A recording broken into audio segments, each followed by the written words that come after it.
Hi, Glenys. Hey, Aaron. What do you want to talk about today? How much I hate diets. Yeah, diets suck. So what do you do instead of a diet? Intuitive eating. Health at every size. So how many times have you had to explain intuitive eating and health at every size to someone? Like 5,000 times. But that was just to my doctor. Okay, so how many times have you explained it to someone and then they said, but diets are the only thing I know? That's like every time. Can we pursue health without thinking about weight? Yes, we can pursue health without thinking about weight. That's pretty revolutionary, what you just said. But what if you just don't like yourself at the size that you're at? I think we need to understand why, instead of just saying I need to change. So, what's the deal with body positivity? Oh man, that's a long answer. I'm Aaron Flores. And I'm Glenys Oyston. And we are Dietitians Unplugged.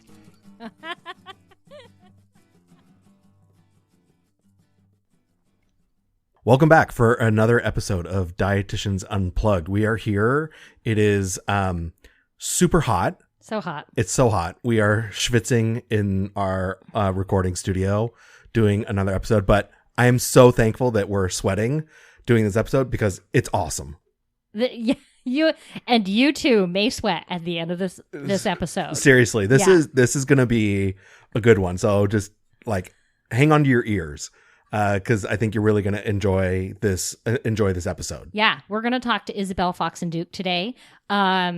She talks a lot about emotional eating, food restriction, food addiction feelings, all of that. And, I'll just read her bio. Isabel Foxen Duke is the creator of Stop Fighting Food, a free video training program for women who want to stop feeling crazy around food. After years of trying to overcome emotional eating, binge eating, and chronic weight cycling through traditional and alternative approaches, Isabel discovered some radical new ways to get women over their food issues once and for all, not just by shifting the mindsets of individuals, but by challenging the dominant diet culture as a whole. A fixture in the greater body positive movement, Isabel has been featured in the Huffington Post, Elle Magazine, XO Jane, and has been praised by Ricky Lake. Her writing and free guide, How to Not Eat Cake, can be found at isabelfoxenduke.com, and you can watch her free video training series at stopfightingfood.com. And I've done her free video training series, and it's really good. It's like such a great introduction to like how to get over dieting and sort of how to begin that process. Yeah. And so, again, I think we touched on so many different things in this conversation. I think it was really, really great. And I think our listeners are really going to get a lot of different perspectives on, especially emotional eating, but also like where diet culture is impacting our lives. Yeah. And, she's she's the cool person I wish I'd known when I was like 22 before I went on my first diet. Yeah. Unfortunately, she may not have been born when I was 22, but you can get to know, we have her now and you can get to know her now. And she is the cool person that will tell you, you don't need to diet. And how that's really affecting your world and screwing you up. So I'm so excited to have all our listeners hear this conversation. So I'm just going to like sort of also say, we're the cool kids now too. Oh my God, we're the cool kids now. I'm so excited. Yeah. All right. So without further ado, here is our interview with Isabel Foxen Duke.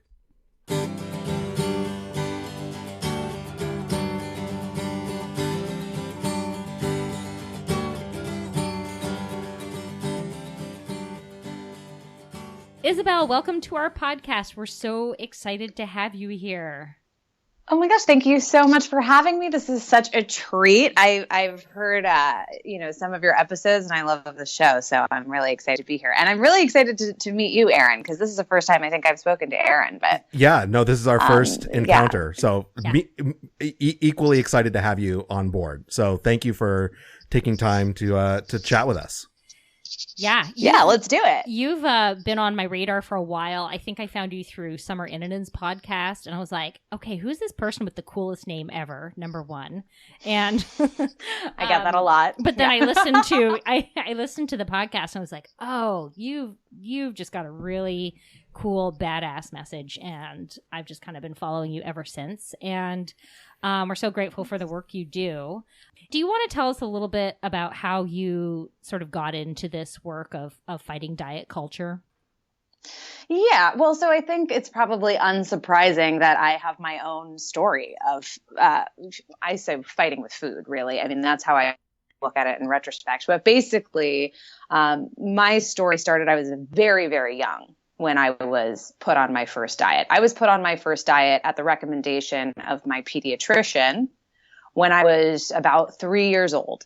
So at a very, very young age, I was having my food restricted by my parents, by the people who were in charge of feeding me at the time. My mom jokingly refers to it as, she was 95% on the baby BMI scale. So we put her on the broccoli and skim milk diet, and that was sort of, she says it kind of like half kidding, but not really.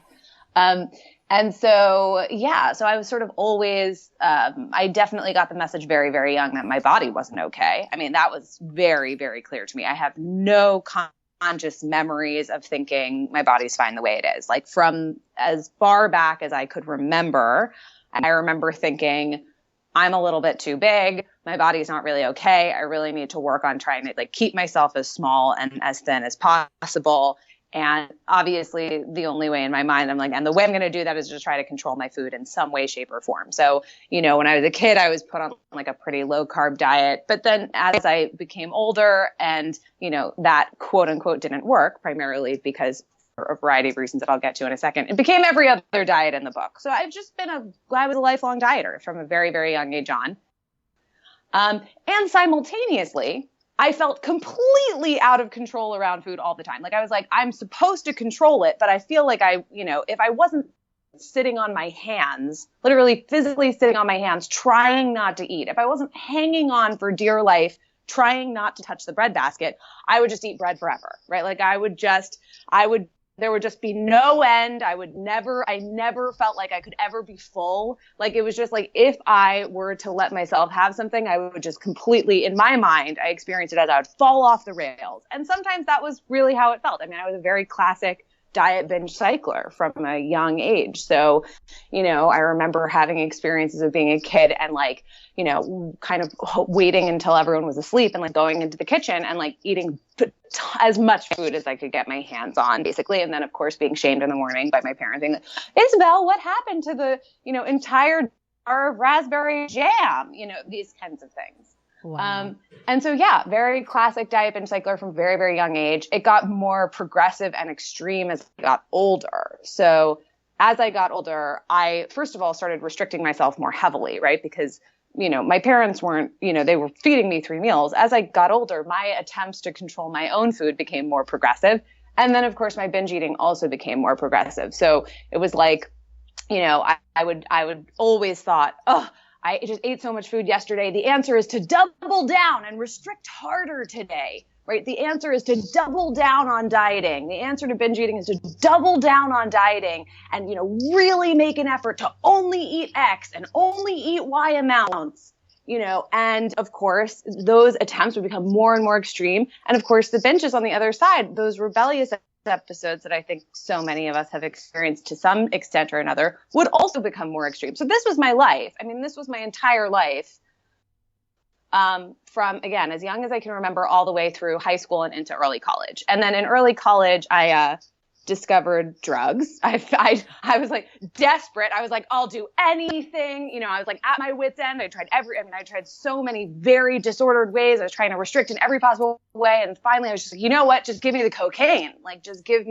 Someone introduced me to stimulants. I mean, again, I was very impressionable. I was 18, 19 years old, discovered drugs, discovered appetite suppressing drugs, both black market and prescription, and just got myself super addicted to speed basically and lost a ton of weight for the first time in my life.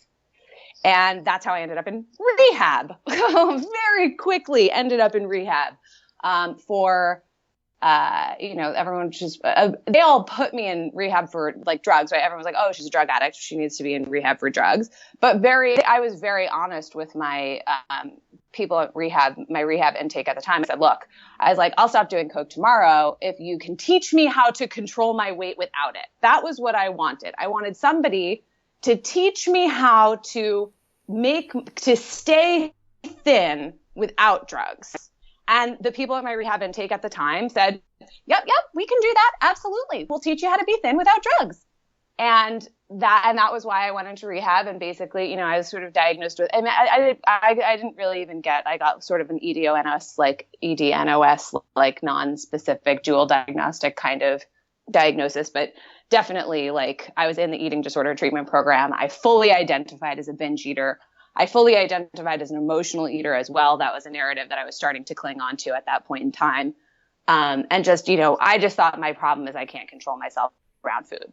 I can't stick to my diet. Can you help teach me how to stick to something that will make me thin? Because I cannot do it. Like I am a quote food addict. That was how I sort of felt and how I defined myself. That's how I identified at the time. And somebody's just got to teach me, what therapy do I have to go to teach me how to get my food under control, right? That was how I experienced this situation at 19 years old.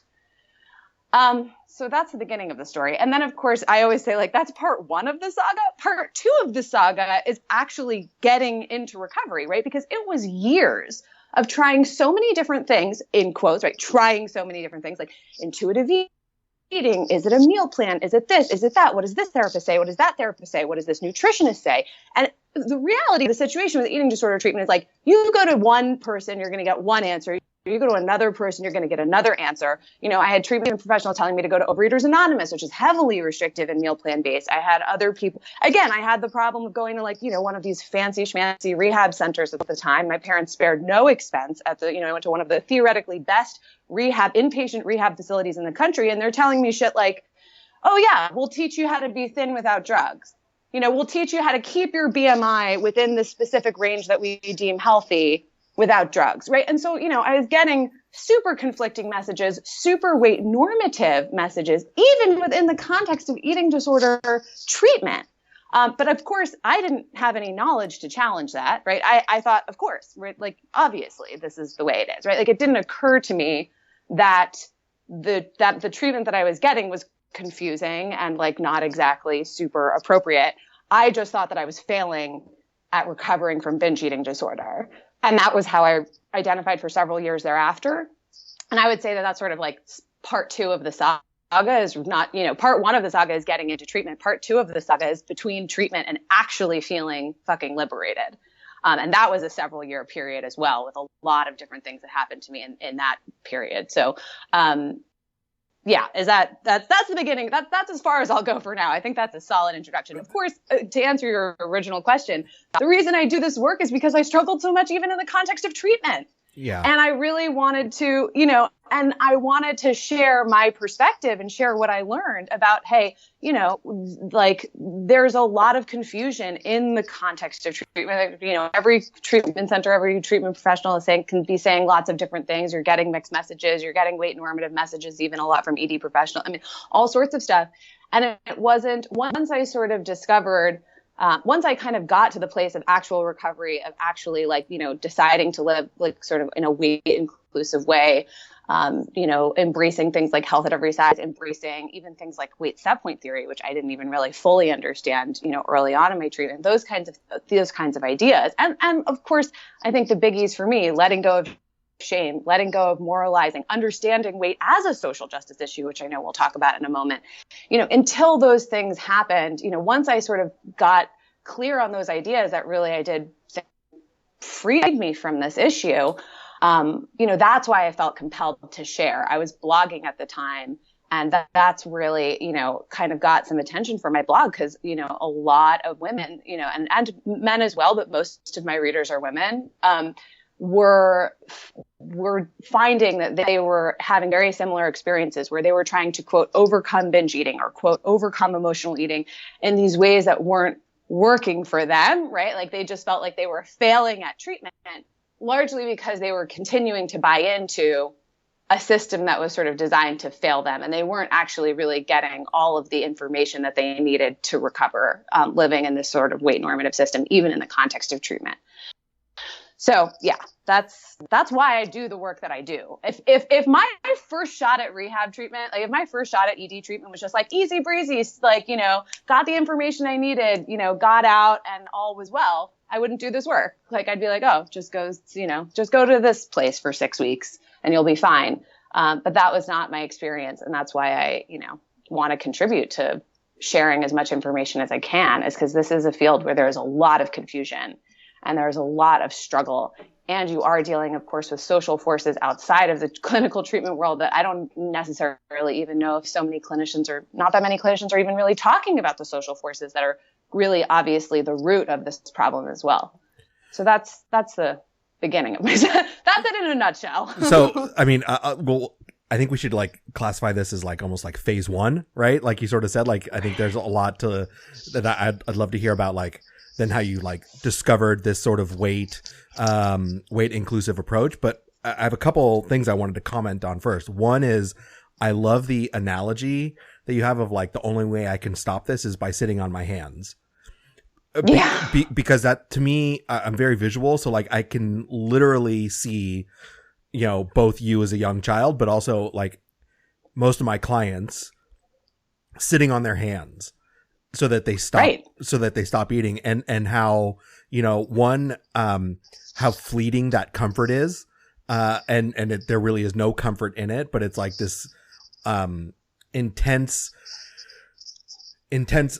feeling of like, there's no way I can do this. The only way I can do this is if I like literally tie my hands down and sit on them. Right. Right. So that lock me in a closet. Exactly. Amputate my stomach. I mean, these are the kinds of things, like wire my teeth shut. That's the only way it would literally have to be forced. Right. Right. So, I mean, I think that's a great image for all of our listeners to think about. And the other thing is this notion. I've done some work teaching some intuitive eating groups and health at every size groups to people that are dealing with substance abuse and in recovery. And, one of the groups that sort of came up is that we actually spent like months on was the question, would you rather be fat and sober or skinny and using? And it was a great group. I mean, I'm so thankful for these people to even engage in that conversation, because it was super, super interesting to hear them say, I don't know.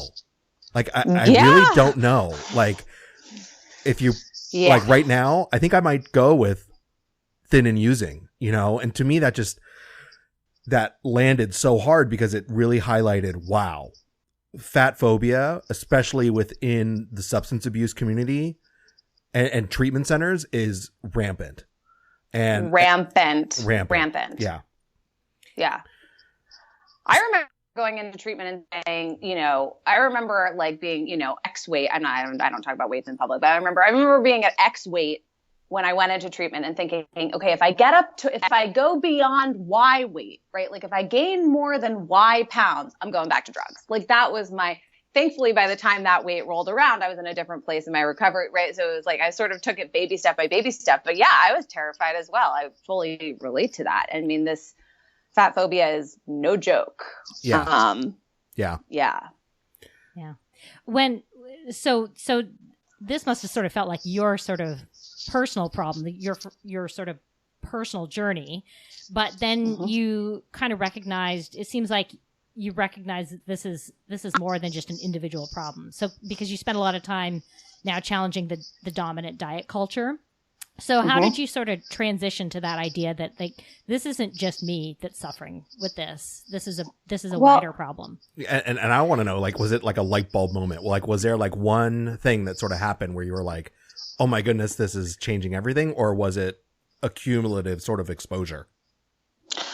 There were definitely parts of it that were cumulative, but I will say that there was one moment that felt like very specific and memorable to me, which was when I sort of realized that I wasn't capable of that, like that.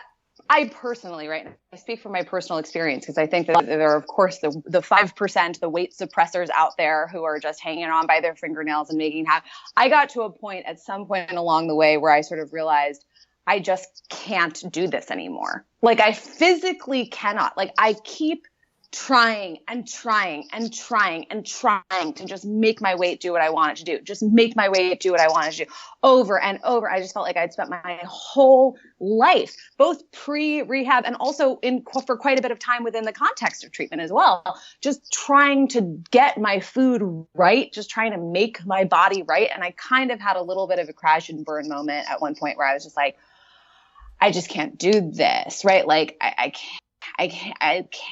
don't have the energy to continue spending all of my time and all of my energy just trying to make my food and body right. Like I physically can't do it, right? I am not capable of controlling my body, right? Like every time I try, I end up knee deep in the brownie batter, like ruffling through the shells. And I was low bottom binge eater, so to speak, to use like recovery, like to use like, kind of almost substance abuse language, right? I was a very low bottom binge. I would like call in sick from work because I was like binging and like had eaten so much the night before I could barely breathe, And so like every time I tried to control it at some point, every time I tried to control my food, every time I tried to effectively, restrict for the intent of trying to control my body size, this episode was like, it was just matter of time before I would have these wild or binge eating episodes, or it was just a matter of time before I was like running through the cabinets feeling like,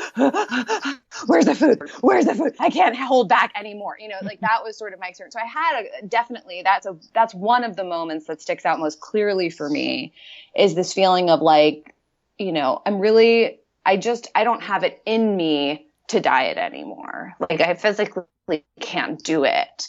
But there was years and years and years of suffering and struggling before I even got to that point or had that realization. And I was learning things along the way. I mean, I think that starting from the time I went to treatment, there were lots of great things that I learned. What I feel like was the biggest thing, though, was sort of, and there were, kind of amazing slogans like that I still take with me or use in my practice with clients, like basic things that I'm sure that people have heard all the time, like, kind of like taking things one day at a time, those kinds of, there are some great things that I got along the way that do have influenced me and like continue to influence me.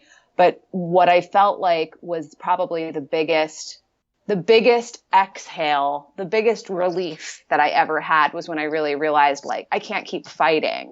Like I don't have the energy to keep fighting this battle for thinness. And when I let that go, when I decided it was more painful to continue to try fighting than it was to just, be whatever weight I was going to be. That was a pretty huge moment. I mean, like I would make the argument that was probably the biggest turning point in my recovery was when I really kind of got that, when I got to the point where I realized, for instance, I'd actually rather be sober and be my size than continue to use and be thin, right? Like that's a perfect analogy. It's like I feel like recovery happens in the moment that you're in so much pain doing the thing that you need to do or the thing that you think you need to do to keep pursuing thinness. When that becomes more painful than the idea of just being your natural size or just being whatever size you're supposed to be, right? That really was when everything started to change, if that makes sense. Yeah, that's a totally powerful moment because I had that moment too, where it was like, oh my God, this is not fun anymore, being thin, but being so hungry and starving and thinking about food 100 times a day and, basically basing my career on dieting. And it was a light bulb moment for me. Yeah. And I think about the clients I work with that like, almost like as they're struggling, like sometimes I ask, like, when is that moment going to come for them? And realizing that, I need to just allow that moment to happen for them. I can't make it happen. Yes. But that moment is really powerful and to just hold space for them as they, try, they need to experience that for themselves. I can't force it on them. Yeah. Yeah. Which is just so challenging for clinicians. It's funny in retrospect. Sometimes I think like, I definitely had therapists because I always say like, oh my gosh, I struggled so much in treatment. And I think that there were definitely problematic elements of the treatment that I had, the various pieces along the way that were problematic. But definitely I know, like in retrospect, like, I know that I had therapists who said, hey, Isabel, maybe you're just supposed to be a little bit bigger. And I was completely unwilling to accept that at the time. Right. You know, like that was just like, I was just like, nope. Okay. I guess I need a new therapist, you know, like that was just, or I need a new nutrition. So that was, you know, it is definitely a personal, you know, you kind of have to get to it. Like, I feel like that was, I kept thinking like, when am I going to have a low bottom with binges such that I'll never binge again? That was what people always say, oh, have you hit your bottom? Have you hit your bottom? Because I was an Overeaters Anonymous for a long time. So it's all like 12-step kind of language used around food, which not like, again, problematic elements there, which I'm happy to talk about if you'd like. But so the 12, you know, people were like, oh, have you hit your bottom with food? Have you hit your bottom with sugar? Like as if like that was there. And I kept waiting for that bottom, and I was in so much pain all the time, so much pain, felt like such shit about myself all of the time, binge eating, you know, like having these wild binges and spending all of my time just trying not to fall off the wagon when I wasn't binging, right? And I just kept thinking, you know, have I hit, God, when am I going to hit this bottom that everyone keeps talking about where I'll magically not want to eat sugar anymore? Or like I'll magically be done with sugar. I'll magically be done with binging. And what actually ended up happening was that was not the bottom that was ever going to happen, right? The bottom that actually was going to happen was the bottom of, I can't try to control this anymore. I can't try to control my size anymore. Like I started to really recognize how restriction was and trying to become thin was actually the source of my misery. And that was the bottom that I needed to hit. Was like getting to the point of realizing that like the obsessive pursuit of weight and food control, that was the thing that I needed to hit a bottom on. That was the addiction. The dieting was the addiction, not the food. Yes. And yes, exactly. And I think so that, you know, epiphany for you, I think is what also makes you so relatable probably to the people you work with. Because, you know, it's because that narrative I hear so often in my office and both in the treatment centers I work at is like, well, I must be, you know, it sugar's the problem. The carbs are the problem, you know, and right. Until you sort of make that switch to, no, actually this strive for thinness is the problem. You know, this oppression that you're trying to do with your weight, that's the problem.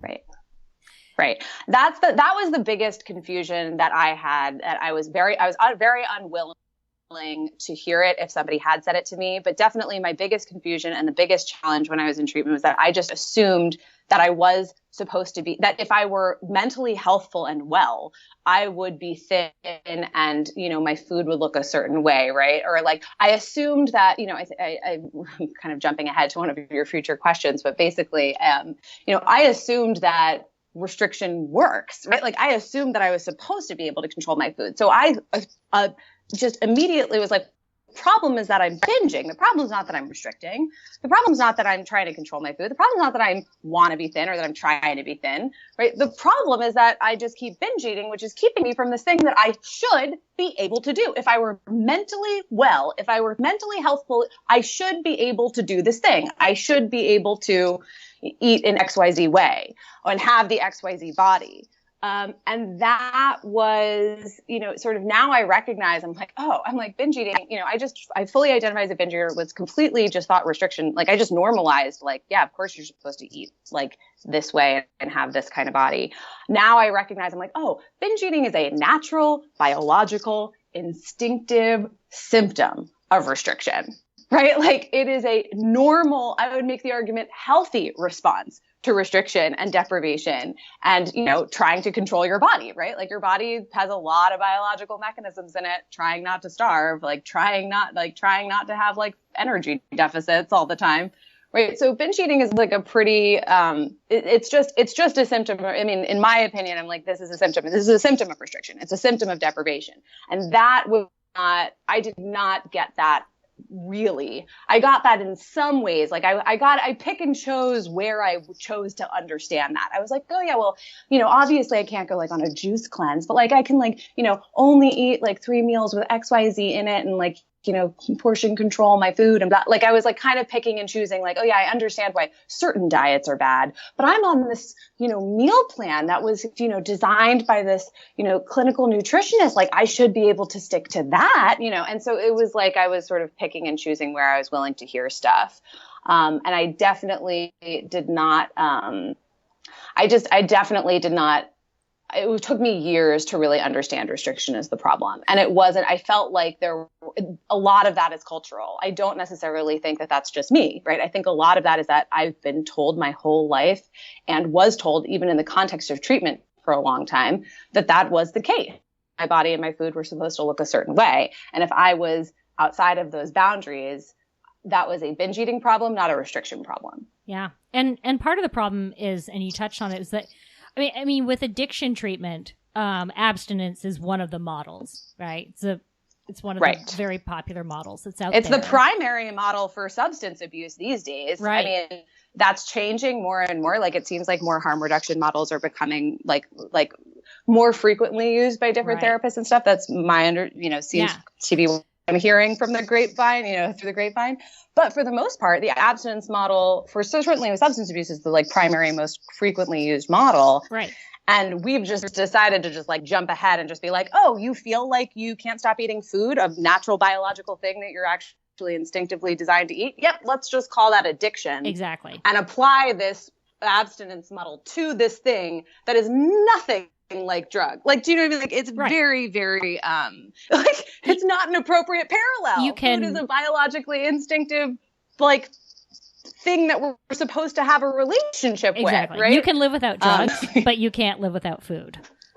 Exactly. And so if you look at something like the Yale food addiction scale, they kind of just, what I've learned is that they modeled that off of substance abuse, addiction, or substance abuse, and drug addiction. And that they don't mention anything about restriction. So they don't talk about restriction at all within the, for food addiction. And now we know so much more about how food restriction affects how we eat. So it's just kind of sad. Talk about correlation. Yeah, we haven't evolved. Correlation, not causation, right? They're just certain people just like to eat tons of sugar in a sitting, and certain people aren't really bothered by it. We're not going to look into any other possible variables that might be affecting those behaviors, I don't know, their desire to try and control their body size.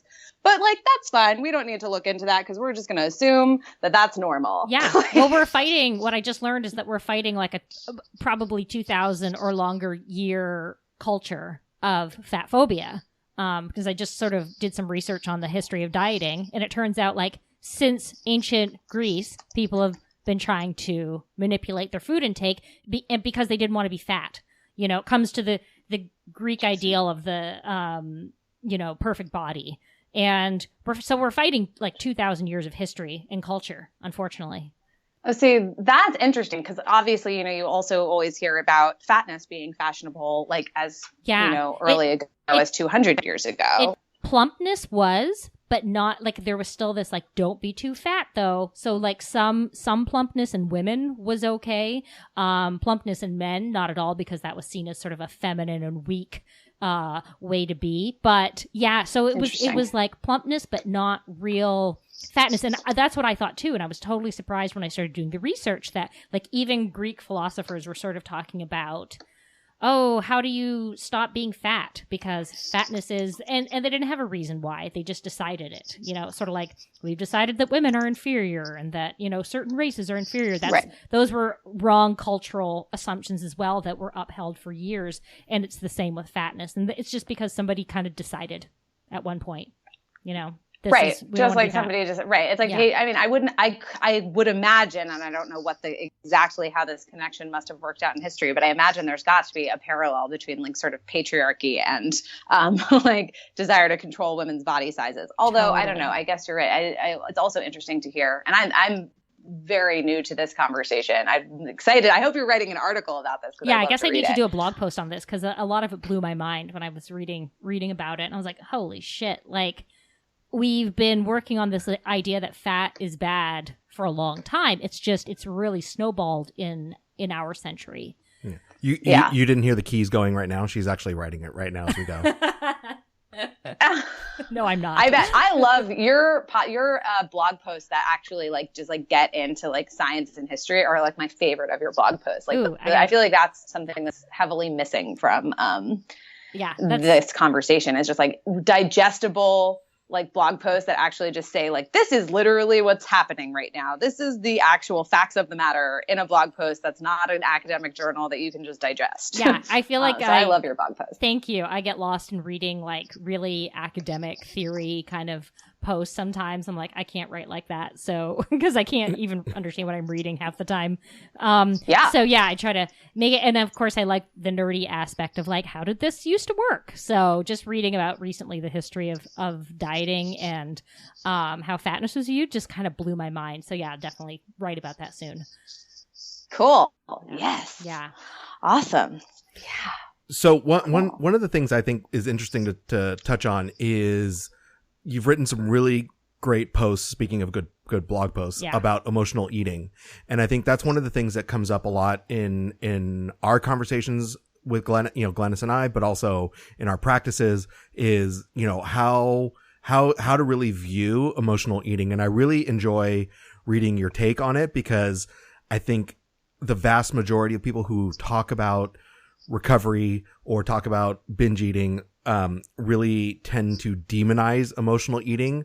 So I'd love for you to share some of how you talk about emotional eating and why you call it the guardian angel, actually.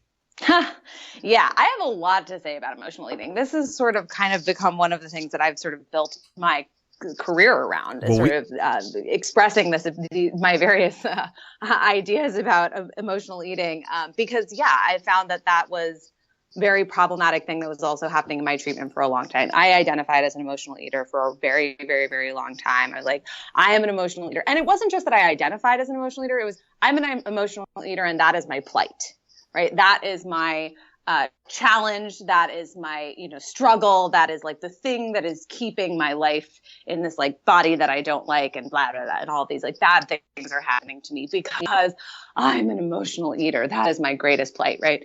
And so, I have a lot to say on that now. I mean, one, for starters, the reality about emotional eating is that emotional eating, if we really think about it, is a construct of diet culture, in that there's a reason why, if fat phobia didn't exist, I don't think anyone would care about emotional eating. Like emotional eating, the concept of like eating when you're not particularly hungry or just like eating for comfort isn't something it's a pretty benign coping mechanism outside of the context of fat phobia, right? Like if you're not afraid of weight gain, if thin isn't good and fat isn't bad, if we're taking away that socially constructed paradigm, no one would give a shit about emotional eating, right? And I think that that's super important, because people talk about emotional eating as like almost like it's this like horrific self-harming behavior.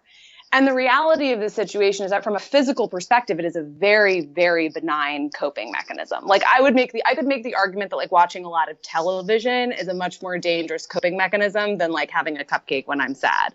I could make the argument, and I think that like that is something that people often, like a lot of times I find people, even in the body positive community, right? Even people who claim to be like super body positive, they will kind of be like, yeah, accept your natural size. There's no right or wrong size, health at every size, but don't eat emotionally. We know that that's bad. Like don't go there. When in reality, like, I'm curious, like, is emotional eating really that big of a deal outside of the context of fat phobia? And I would make the argument, no, right? I mean, like, assuming, and again, this is kind of becomes like a complicated question, because people are like, oh, my blood sugar and this and that. And sure, yeah, like we can have those conversations. But for the most part, just the act of like eating something when you're not particularly physically hungry isn't nearly as like kind of like self-harming or dangerous as people often make it seem to be, right? Like people really villainize emotional eating so deeply, when like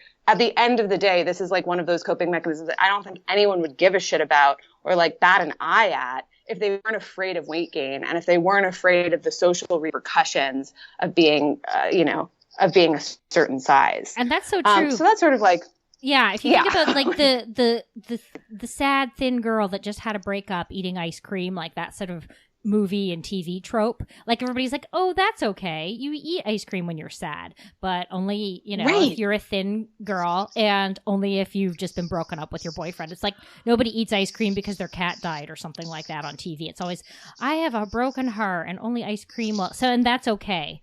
But if you're like the sad fat girl who was just broken up and you're eating ice cream, it's like, how dare you? Right. It's like, oh my gosh, that's why you're just like unlovable and disgusting. And like, like all of these, right. It has like this totally different connotation. And I think, even for thin women, I mean, certainly like there's this the fear of emotional eating is all about the fear of body control. I mean, it comes from fat phobia, right? I think that there would not be a narrative about emotional eating if we didn't live in a diet culture. Like, I don't even think the term emotional eating would exist. In fact, I haven't read any literature about quote emotional eating or quote compulsive eating prior to like the 1960s. Like, I'm pretty sure, right? Like, we've been eating for thousands since the beginning of time. Yeah. And I have never read, and I'd be curious because I know you're like self-declared kind of research nerd. So I'd love to see if you can find anything, but I have not read any literature. I have never heard the term emotional eating used prior to the 1960s. So like, this is like in the 70s at the very least, people, like you were starting to get into like, Overeaters Anonymous was, I believe, founded in the 60s. So that's why I say the 60s, but that's the very first. And that was literally just, again, completely out of context. A woman, who was married to an alcoholic in AA. If you've ever heard the story of how OA was founded, it was literally just like a woman who was married to a guy in AA. And she said, you know what, I feel around, she was obviously a dieter. She said, I feel around food the way my husband feels around alcohol. I just can't control myself. Once I start eating X, I can't stop, and she's basically explaining diet binge cycling, but because the dieting part of that is normalized, she just experienced it as like, oh, it must just be like alcohol, right? Like food just might, which is again, sort of where this whole thing comes from. This whole sort of, again, it was like we assume that the dieting is normal and naturalized and therefore view food as addiction because we're completely ignoring the thing that we're doing that is actually not natural and normal. This thing called trying to control your body size that sort of predisposes you for this behavior, which kind of leads me to this sort of other thing about emotional eating that I think a lot of people don't think about, right, is Linda Bacon. This was like a 2-paragraph, maybe even one juicy big paragraph. I think it was like 2 paragraphs at most in Health at Every Size, where Linda Bacon actually found, she said, people who have a history of restrained eating, there was a definitive correlation, right? People who have a history of restrained eating tend to eat more when they are under emotional duress or when they are, they're basically like drunk or high or like, compromised by substances in some way. So effectively, when their willpower has been decreased, people who are restrained eaters are likely to eat more. When people who have never been on a diet in their lives, people who don't have any history of restrained eating, basically just like people who've never dieted, they tend to actually lose their appetite when they're upset, right? Like you also hear that, right? And like there's this whole, I'm sure you've heard this idea of like, some people when they're stressed out eat more and some people when they're stressed out eat less. Actually, the difference between those two people probably is whether or not they have a history of dieting, right? Like dieting very much predisposes you to turning to food for comfort, right? So I think that that's also something that gets mistaken. And that's not something that'll necessarily go away when you stop dieting, I mean, at that point, although I will say that in my personal experience and the experiences of a lot of women that I've spoken to about this who have given up dieting, I'll speak for myself and not them, although anecdotally, I feel like I've heard this from lots of people. When I stopped dieting, I still eat emotionally sometimes. It's like no big deal. I literally don't even think about it. It's like the least of my problems. Like who gives a shit? Like that's sort of my perspective on emotional eating. But I also just anecdotally know that once I stopped dieting and once I stopped caring, that was a behavior that started to decrease over time. And I started to develop other coping mechanisms naturally without even really thinking about it all that much. Because food wasn't the top of my mind constantly every day, all day long, right? Like food wasn't the thing that like got me out of bed in the morning after I stopped dieting. I just didn't care as much once I really let that go. Once I really let go of weight control as like the ultimate goal of my life. Anyway, I kind of just gave you guys a mouthful, but I think those are 2 things that are not on my website that I really like to talk about in interviews around emotional eating is like really recognizing that emotional eating itself is probably a symptom of dieting and restriction also, right? Like dieting restriction predispose people likely, this is sort of the research that I was reading, Health Every Size, and you should definitely check it out. I'll have to give you the exact page number. Yeah. Probably predisposes you to increased emotional eating or a likelihood of turning towards food when you're, dealing with emotional stressors. And also, we have to really just take into consideration and recognize, is emotional eating that big of a deal outside of the context of fat phobia? Probably not.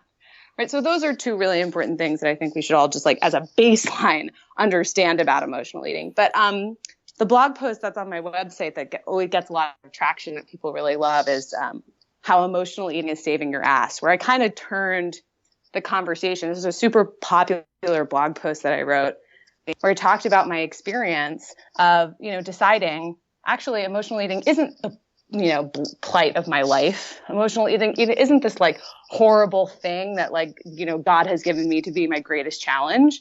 It's actually just like this thing that happens when I'm uncomfortable. Occasionally, I'll turn to food and or I'll use, want food for comfort, which again, least of my problems. It's not heroin. It's not going to destroy my life.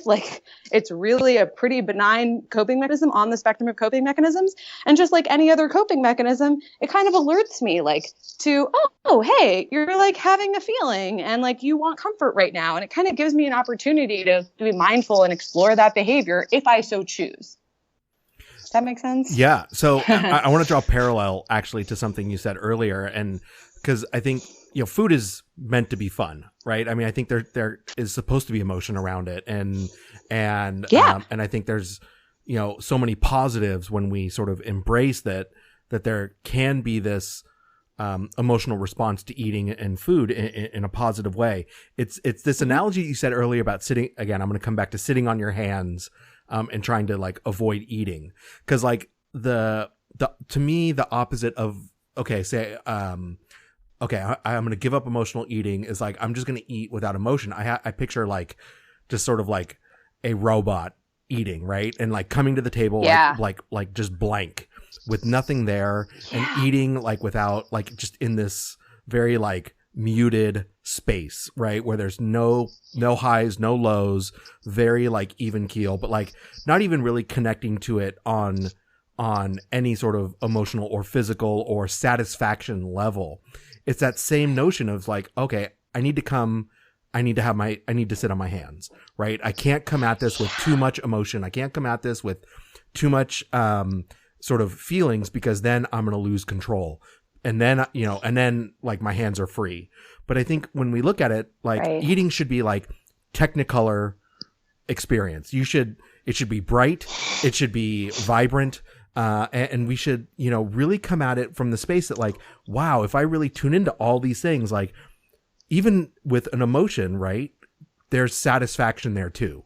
And I think by giving ourselves permission to have this emotional eating, we can actually tune into satisfaction. And I think it really, again, it connects with what you were saying earlier about giving up control and just realizing that, I can't white knuckle this all the way through my life, that I need to be able to sort of have some awareness and have some, attunement and with eating. It's such a good point that you bring up. And I wish I had brought this up earlier. I always say, I always get this desire from clients. They always say, I want to be able to just eat food like it's for fuel and for energy and nothing else. And I say, okay, so would you also like to only have sex for the purpose of reproduction and nothing else?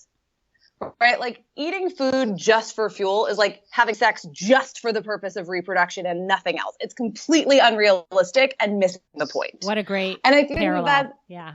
There's birthdays and anniversaries too. Yeah. I mean, wait, what was that? I missed that. I was making a joke. I said there's birthdays and anniversaries too, right? If you're in a long-term relationship. Exactly. It's just it's actually really absurd. I mean, and I think there are a lot of really great comparisons with eating and sex.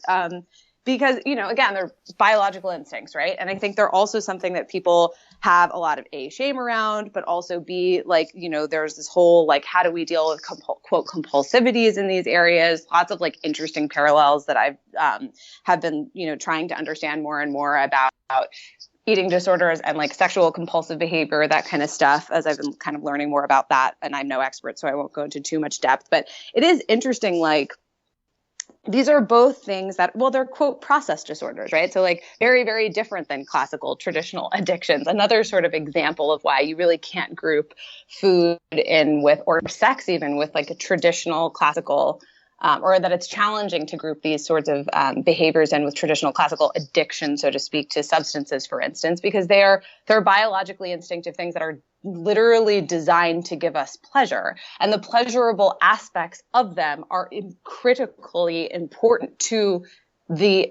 our ability to do them healthfully.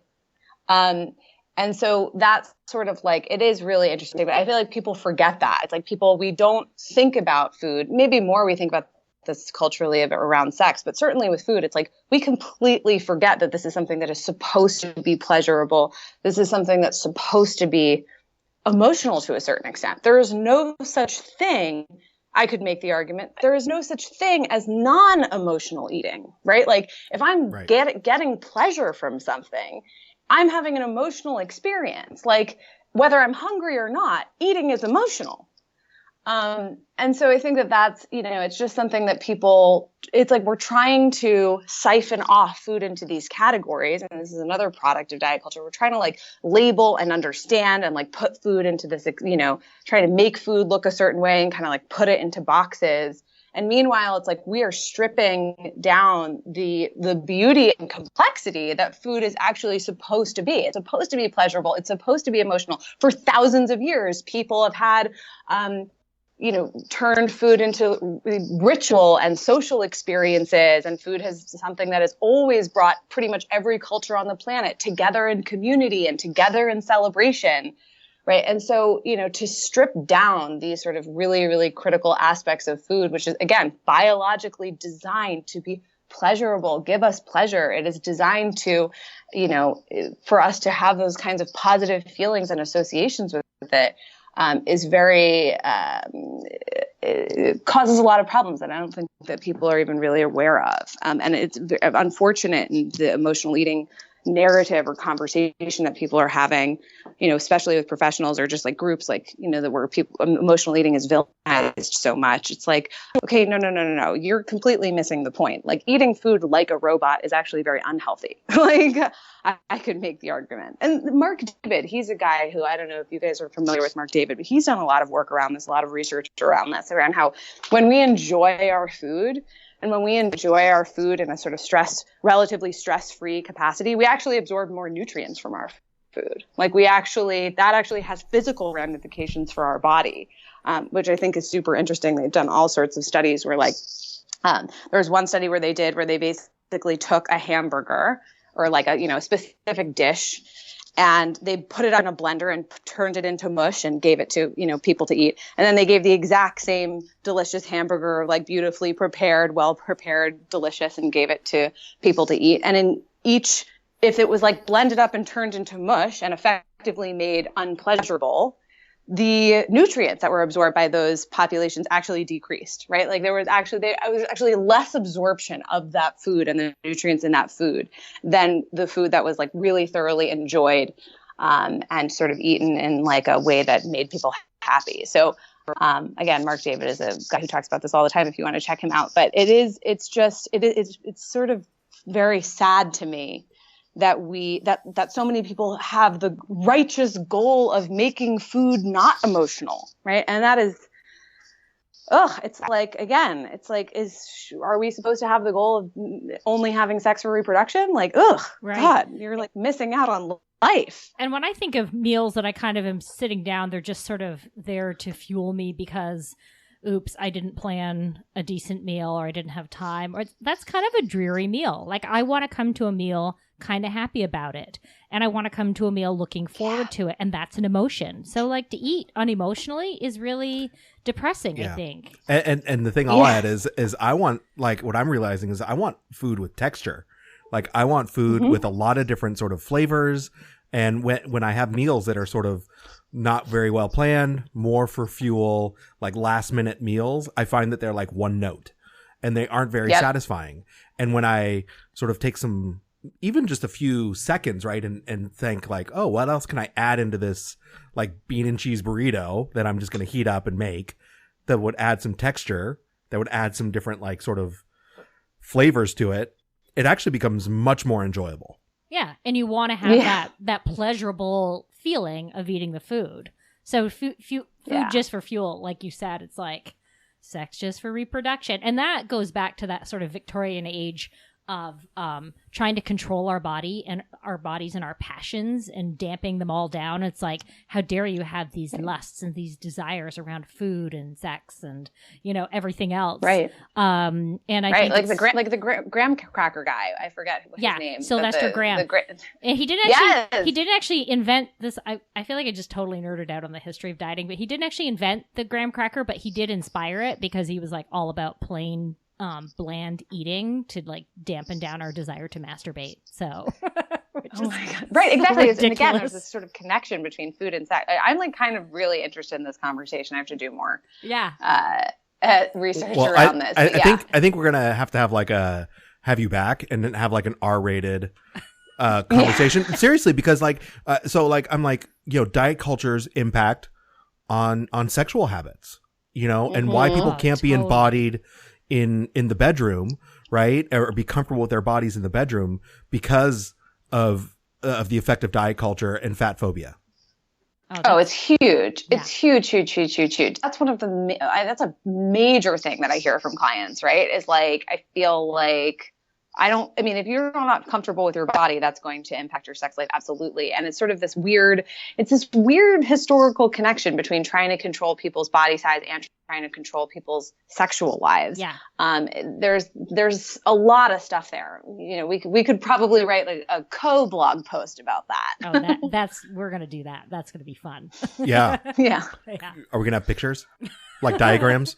Yeah, totally. Yeah, diagram, right. And of course, no photography, diagrams. Right, diagrams, yeah. Figures. The solution is, of course, eating and having sex at the same time, which is like, it's a whole subset, I guess. Yeah. But don't go too deep down the like rabbit hole, Glenys. Come on, stay up here with us. I'm pretty sure it was a Seinfeld episode. Oh my gosh. So one last question. You work with a lot of women through your program, Stop Fighting Food, which we'll ask you to talk about it at the end. But what do you say to women who have a hard time still letting go of that idea of the body improvement project mentality, and they still want some sort of body change outcome in relation to their eating? Like, I'm going to start eating more intuitively, and therefore I should also probably be thinner. Because I talk to a lot of those people like, but I just know if I start eating more intuitively, I'll be thinner. And I was like, you don't know that. So how do you sort of deal with that? I think that you don't know that is really, really, really key. Like, I think that there's something to be said for like, you know, and I always say like, even if that were to happen, right? Like making an assumption, having the goal of intuitive eating be weight loss in any capacity, even if that's sort of just like something in the back of your mind. Oh, I hope what you're doing is you're still operating within the context of thin is good, fat is bad. And therefore, eating when I'm hungry and stopping when I'm full is good. Eating emotionally is bad, right? There's still this like on and off the wagon mentality, I think, that sort of sets you up for feeling like shit, right? I mean, like that's sort of number one is that like I find, you know, when I'm talking to my clients around like sort of their motivations for actually, you know, why are they choosing, you know, let's say if they were making a quote unquote healthy choice, like, is it really coming from this is how I want to nourish myself in a size inclusive way? Or is it coming from my secret desire to make the thin choice? Right. And if it's coming from my secret desire to make the thin choice, I'd make the argument that that is likely to backfire one way or the other. Right. You are still, if you praising yourself for choosing something, quote, healthful or something that you perceive will make you thinner, irrespective of whether it actually will, is a different conversation. But, you know, praising yourself and sort of being excited and actively trying to make the choice that you think will make you like thinner, right? And theoretically, the reason that you're doing that is because you're emotionally attached to the idea of being thinner, that will make you feel better about yourself, right? Or that you have some sort of like ego attachment to that choice, is setting you up for, you know, the day that comes when, guess what, you do eat like a sleeve of cookies or whatever ends up happening, and then you feel like shit, right? So I think that there's, you know, one thing I often try to kind of be clear with my clients is like, you can't go for thinness and then you can't be happy about thinness or like go for thinness and not feel like shit when it goes the other way, right? Like, so if you're like a yo-yo dieter or a traditional diet binger, which I certainly was, that is, that sort of motivation of thinness is actually kind of setting you up for this, a lot of the same sorts of emotions and feelings that you may have experienced in previous yo-yo dieting, right? I mean, you're doing the same thing, right? Like you are doing the same thing. I think with intuitive eating, one of the big challenges that I just personally went through that I'll talk about briefly is like I definitely attempted to eat intuitively for the purpose of weight loss for a really, really long time. Basically, I was on what I like to call the hunger and fullness diet, right? Like I put myself on the hunger and fullness diet thinking, oh, this isn't a diet. This is what's actually going to work. This is what's sustainable. Yay. I found the answer to permanent thinness. I'm just going to only eat when I'm hungry and stop when I'm full. And like, if I just do that correctly, I'll be thin and everything will be wonderful. And that was how I approached intuitive eating for a long time. And guess what, guys? It didn't work for me very well. It ended up actually throwing me into a lot of the same behaviors as when I was doing traditional diets. I mean, it was like, oh shoot, I ate emotionally. I fell off the wagon, might as well eat everything that isn't nailed down, like do the whole binge eating cycle again. And tomorrow is going to be day one of only eating when I'm hungry and stopping when I'm full, right? I mean, you can still, if you're still struggling with diet mentality, if you're still operating from the space of, I'm trying to control my food, I'm trying to control my body, rather than the space of, hey, like actually, baby body, what do you really need? What would feel good for you right now? Like actually really just trying to like self-care and take care of yourself. Those are very different ways of being around food, right? Like one is sort of guaranteed to like, it's setting you up for some sort of, if it's not a rebellion and a rebound, which it certainly was for me. That was definitely my story. Again, was a very classic diet binge cycler, but it's also setting you up for the same emotional like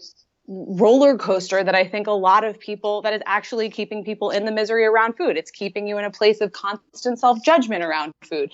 It's keeping you in a place of constantly analyzing like, oh, did I do a good job with food today? Or did I do a bad job with food today? And judging yourself based on those, how you perceived your food to have gone. So it's like you're not really free when you're pursuing intuitive eating for weight loss, right? Like you're not actually getting any kind of liberation from that at all.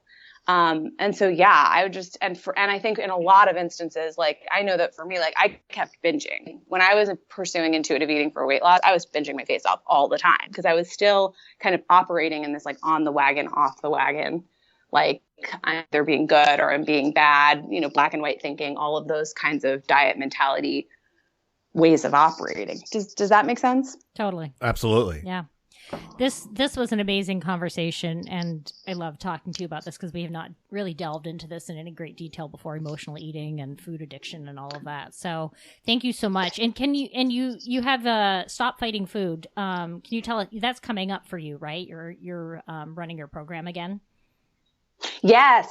Stop Fighting Food. So I have an annual program. Well, Stop Fighting Food, it's a video training series that's absolutely free that I super encourage people to check out if you relate at all to anything that I'm saying. A lot more where this came from. My video training series is sort of like an introduction to the world of Isabel Foxen Duke. And then you have a larger program that's opening up too, right?